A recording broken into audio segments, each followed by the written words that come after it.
Le barbier, toujours à genoux, prenait bien soin de ne pas éclater de rire, et de tenir d'une main sa barbe pour ne pas la perdre, ce qui aurait sans doute fait échouer leur louable entreprise. Mais voyant que Don Quichotte avait octroyé la faveur qu'on lui demandait, et s'apprêtait sans plus attendre à respecter sa parole, il se releva, prit la princesse de l'autre main, et avec l'aide du chevalier la mit sur la mule. Don Quichotte enfourcha Rocinante, et le barbier se cala sur sa monture. Quant à Sancho, il suivait à pied, ce qui raviva ses regrets d'avoir perdu son âne, qui lui manquait si fort dans des moments comme celui-ci. Mais il prenait son mal en patience à l'idée que, cette fois, son maître était bien parti pour gagner un empire, puisqu'il allait forcément se marier avec cette belle princesse, et devenir au moins roi de Micomicon. Une seule chose le contrariait, c'était de penser que ce royaume se trouvait en Afrique, et que, par conséquent, les vassaux qu'on lui donnerait seraient tous noirs. Mais il imagina aussitôt une bonne façon d'y remédier.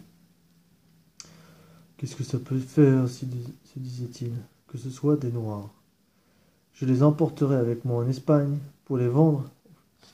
On me les paiera comptant, et avec cet argent, je m'achèterai un titre ou une charge qui me permettra de vivre tranquillement pour le restant de mes jours, comme si j'étais du genre à m'endormir, comme si je n'avais pas assez d'astuce pour arranger ça et vendre 30 vassaux ou 10 000 en un clin d'œil. Pardieu, je m'en vais les expédier, moi, les 13 à la douzaine, ou comme il faudra. Et tout noir qu'il soit, j'en ferai de bon métal blanc ou jaune. Il ne faudrait quand même pas me prendre pour un idiot. Et Sancho, tout content et occupé à ses pensées, en oubliait le désagrément d'aller à pied. Cardenio et le curé, cachés derrière les broussailles, n'avaient rien perdu de la scène et ne savaient comment s'y prendre pour rejoindre leurs amis. Mais le curé, qui n'était jamais à court d'invention, eut vite fait de trouver un moyen. Il tira une paire de ciseaux d'un étui qu'il avait sur lui et coupa sommairement la barbe de Cardenio, puis il lui mit la casaque grise dont il était vêtu et une pèlerine noire, tandis que lui-même restait en pourpoint et haut de chausse. Ainsi vêtu, Cardenio était tellement changé que, s'il s'était regardé dans un miroir, il ne se serait pas reconnu. Cela fait, et malgré l'avance prise par les autres pendant cet échange de vêtements, ils arrivèrent les premiers à la grande route, car les broussailles et l'étroitesse de certains passages empêchaient les cavaliers d'avancer aussi vite que ceux qui étaient à pied. Dès que Don Quichotte et ses compagnons les eurent rejoints, aux sorties de la montagne, le curé se mit à considérer celui-ci attentivement, comme s'il ne lui était pas inconnu. Puis, après l'avoir observé un bon moment, il alla vers lui les bras ouverts. « Quel bonheur !» s'écria-t-il. « Mais c'est mon compatriote et ami le chevalier Don Quichotte, de la Manche, le miroir de la chevalerie, la fleur et la crème de la galanterie, le protecteur et le soutien des affligés, en un mot, le modèle des chevaliers errants. » Et tout en parlant, il étreignait le genou gauche de Don Quichotte, qui, stupéfié des paroles et de la conduite de cet homme, le dévisageait et finit par le reconnaître, fort étonné de le rencontrer là. Il voulut se dégager pour mettre pied à terre, mais le curé n'y consentit pas. « Lâchez-moi donc, monsieur le curé, disait Don Quichotte. Il n'est pas juste que je reste à cheval quand une personne aussi respectable que vous est à pied. Jamais de la vie, répondit l'autre. Restez à cheval, monsieur le chevalier, puisque c'est à cheval que vous affrontez les plus terribles aventures et accomplissez les plus grandes prouesses de votre temps. Moi qui ne suis qu'un prêtre indigne, je demanderai à un de ces messieurs qui vous accompagnent d'avoir l'obligeance de me prendre en croupe, et j'y serai tout aussi bien que si je montais le célèbre Pégase ou le coursier zébré du fameux Mousarac, ce maure qui aujourd'hui encore gît par vertu d'un enchantement sur la colline de Salomon, non loin du célèbre Complutentum. Vous aurez beau dire, monsieur le curé, insista Don Quichotte, Je sais que madame la princesse eut égard à la considération qu'elle me doit, n'aura de cesse que son écuyer veuille bien vous céder la selle de sa mule, et qu'il grimpe en croupe, si la bête le supporte. Elle le supportera, j'en suis certaine, dit la princesse. Quant à mon écuyer, il est bien trop courtois et trop rompu aux usages de la cour pour qu'il soit besoin de lui rappeler son devoir. Il ne souffrira pas qu'un prêtre aille à pied s'il peut être à cheval. Assurément, dit le barbier. Mettant aussitôt pied à terre, il invita le curé à prendre sa place. Et celui-ci accepta sans trop se faire prier. Malheureusement, on avait affaire à une mule de louage, c'est-à-dire une mauvaise bête. Et quand maître Nicolas voulut monter en croupe, elle se releva légèrement son train arrière et elle releva légèrement son train arrière et lança 2 ruades qui, si elle avait atteint le barbier en pleine poitrine ou à la tête, lui aurait fait envoyer au diable le retour de Don Quichotte. Il en fut tellement secoué qu'il s'étala par terre, oubliant de retenir sa barbe qui se détacha quand il s'aperçut qu'il n'avait plus sa queue de vache au menton et n'eut d'autre ressource que de couvrir le visage de ses 2 mains en criant que la bête lui avait cassé toutes les dents. Don Quichotte, apercevant loin du visage de l'écuyer ce gros tas de poils sans un chicot ni une seule tache de sang, s'écria: Vive Dieu, c'est un véritable miracle. Sa barbe est partie d'un seul tenant, comme si on l'avait rasé tout exprès. Le curé, voyant que le stratagème risquait d'être découvert, se hâta de ramasser la barbe et de la rapporter à maître Nicolas, qui était toujours par terre et continuait à se lamenter. Il lui prit la tête contre la poitrine et lui remit la barbe, en marmonnant des paroles qui étaient, dit-il, une formule magique pour recoller les poils au menton, comme on allait le voir. Quand elle fut fixée, il s'écarta. L'écuyer apparut tout aussi frais et barbu qu'avant sa chute.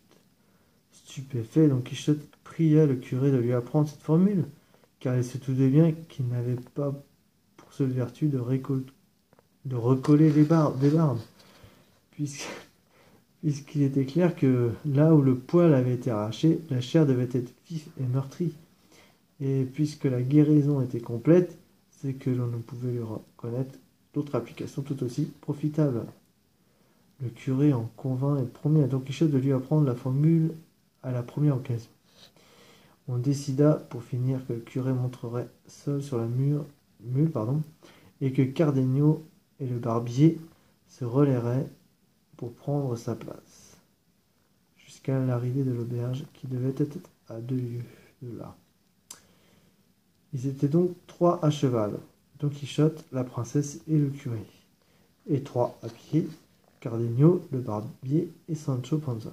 Don Quichotte dit à la jeune fille: Que votre grandeur, madame, nous conduise où il lui plaira. Mais avant qu'il eût le temps de répondre, le curé intervint. Vers quel royaume veut nous mener votre seigneurie? Serait-ce par hasard celui de Micomicon? Ce doit être celui-là, où je ne m'y connais pas en royaume. Dorothée, qui était fine mouche, comprit ce qu'elle devait répondre. En effet, monsieur, c'est bien là que je vous mène. Alors, reprit le curé, le chemin que vous allez suivre passe nécessairement par mon village. De là, vous prendrez la route de Carthagène, où vous embarquerez avec l'aide de Dieu. Et puis, si le vent est propice, la mer calme et le ciel sans tempête, en un peu moins de 9 ans, vous arrivez en vue du grand lac Miroton, je veux dire Méotide, qui est en quelques 100 journées de votre royaume. Vous vous trompez, monsieur, dit Dorothée, car il n'y a pas 2 ans que j'en suis parti. Je n'ai jamais eu beau temps, et néanmoins je suis parvenu à rencontrer l'objet de mes désirs, le chevalier Don Quichotte de la Manche, dont la renommée a frappé mon oreille dès mon arrivée sur la terre d'Espagne. C'est le bruit de ses exploits qui m'a décidé de me mettre à sa recherche, pour me recommander à sa courtoisie et confier à la valeur de son bras invincible le soin de me faire justice. Il suffit, m'interrompit alors Don Quichotte. Cessez vos louanges, madame. Je suis ennemi de toute espèce de flatterie. Et n'eussiez-vous pas cette intention, de tels discours offenseraient néanmoins mes chastes oreilles. Sachez que mon bras, quelle que soit sa force et son courage, sera employé à votre service jusqu'à la fin de ma vie. Mais laissons cela pour le moment, et je voudrais demander à monsieur le curé quel motif l'amène en ces lieux, seul, sans même un valet, et dans une tenue si légère que j'en suis tout surpris. Je vous répondrai en quelques mots, monsieur le chevalier. Sachez donc que j'allais, avec maître Nicolas, notre barbier et ami, à Séville, toucher une certaine somme qu'un parent à moi, parti aux Indes,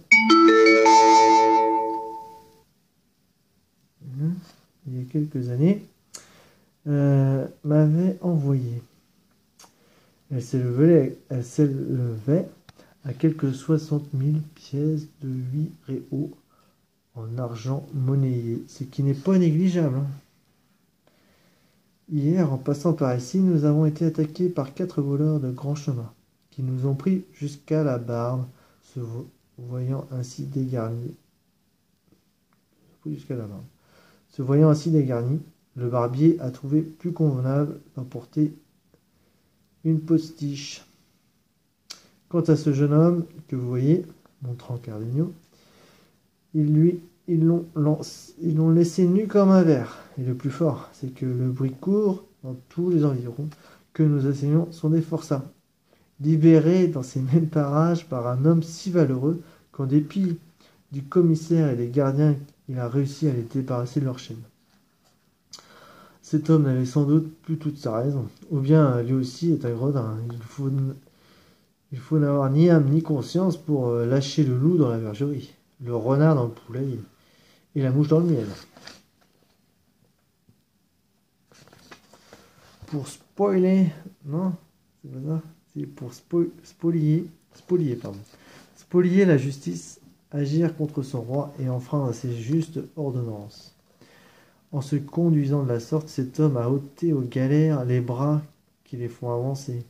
Il a mis en émoi la sainte Hermandade qui, depuis des années, était en repos. Bref, il a accompli un exploit capable de causer la perte de son âme, sans apporter le moindre profit à son corps. Sancho avait raconté au curé et à son compère l'aventure des galériens, dont son maître s'était si glorieusement tiré. C'est pourquoi le curé y revenait avec tant d'insistance, curieux de voir ce que ferait ou dirait Don Quichotte. Celui-ci changeait de couleur à chaque mot et n'osait avouer que c'était lui le libérateur de ces bonnes gens. Oui, conclut le curé, ce sont eux qui nous ont dépouillés.